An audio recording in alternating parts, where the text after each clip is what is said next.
ഒറ്റ നോട്ടത്തിൽ തന്നെ പെൺകുട്ടി എനിക്ക് ഇഷ്ടായി. ഇത് പെണ്ണിന്റെ അമ്മയാണ്. സോറി, ചർമ്മം കണ്ട പ്രായം തോന്നില്ല. അച്ഛൻ എന്നോട് ക്ഷമിക്കണേ.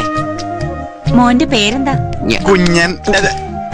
കുഞ്ഞെന്നൊക്കെ നാട്ടുകാർ വിളിക്കുന്നേ, പക്ഷെ എന്നെ ഞാൻ വിളിക്കുന്നത് വിമൽ കുമാർ എന്നാ. ആ പേരെപ്പേട്ട് ഇപ്പൊ ഇട്ടു ചവിട്ട് കൂട്ടി ഞാൻ. ഞാൻ മോളെ വിളിക്കാം. സുഹാസിനി. സുഹാസിനി സിനിമാ നടിയുടെ പേരാ.